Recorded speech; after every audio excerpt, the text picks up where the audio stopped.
আসসালামু আলাইকুম।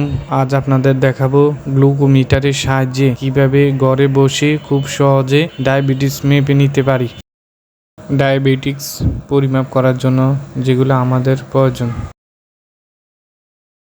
প্রথমে glucometer, strip, blood lancet, lancing device, alcohol pad. সঠিকভাবে ডায়াবেটিক মাপার ক্ষেত্রে প্রথমে আমাদের দেখতে হবে সেটা হচ্ছে গ্লুকোমিটারের ব্যাটারিগুলো ভালো আছে কিনা, স্টিপগুলার ডেট ঠিক আছে কিনা।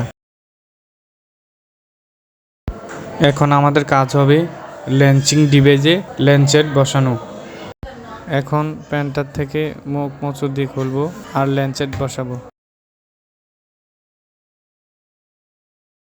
ল্যান্সেটের এক পাশে কাটা কাটা, অন্য পাশে প্লেন সাইডটা এই ফাঁকা বরাবর চাপ দিয়ে বসাতে হবে। এখন ল্যান্সেটের মাথাটা হাতে মোচড় দিয়ে ভেঙে নিতে হবে। ভাঙা শেষ হলে ডিভাইসটি আটকিয়ে দিতে হবে। ল্যাঞ্চিং ডিভাইসে কিছু নাম্বার মার্ক করা থাকে।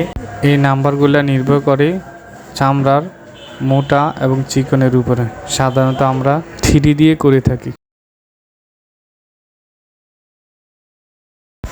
এখন আসুন হাতের কোথায় ফোঁটা করব। আমরা সাধারণত যে ভুলটি করি, আঙ্গুলের মাঝখানে ফোঁটা করে থাকি, কিন্তু এখানে আমাদের নার্ভ আছে যার কারণে ব্যথা বেশি পেয়ে থাকি। আমাদের উচিত আঙ্গুলের এক পাশে ফোঁটা করা, তাহলে ব্যথা কম হবে, আরামদায়ক হবে।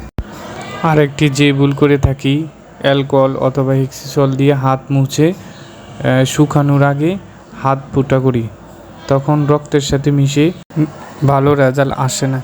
এখন গ্লুকোমিটারে স্টিপ প্রবেশ করাবো।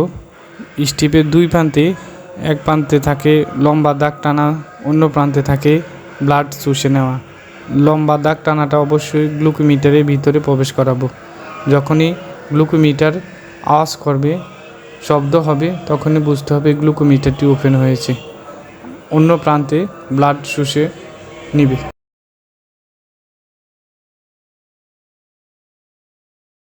এখন আমরা ডিভাইসটি পিছনে টেনে লক করব এবং ডিভাইসের সাহায্যে হাতের এক পাশে এক সাইডে ফোঁটা করব। ফোঁটা করে গ্লুকোমিটারের স্টিপের মাথায় ব্লাডটা দিয়ে দেব। ব্লাড তখন শুষে নেবে। এই সঠিক নিয়মে আমাদের ডায়াবেটিস পরিমাপ করতে হবে। তবে আমাদের প্রথমে মনে রাখতে হবে গ্লুকোমিটারের ব্যাটারি ঠিক আছে কিনা, গ্লুকোমিটারের স্টিপ ডেট ঠিক আছে কিনা, আর হাতের আঙ্গুল যখন মুছবো অ্যালকোহল বা হেক্সিসল দিয়ে হাতের আঙ্গুল শুকানোর পরে আঙ্গুল ফোঁটা করব। আমার ভিডিওর সাথে থাকার জন্য সবাইকে ধন্যবাদ।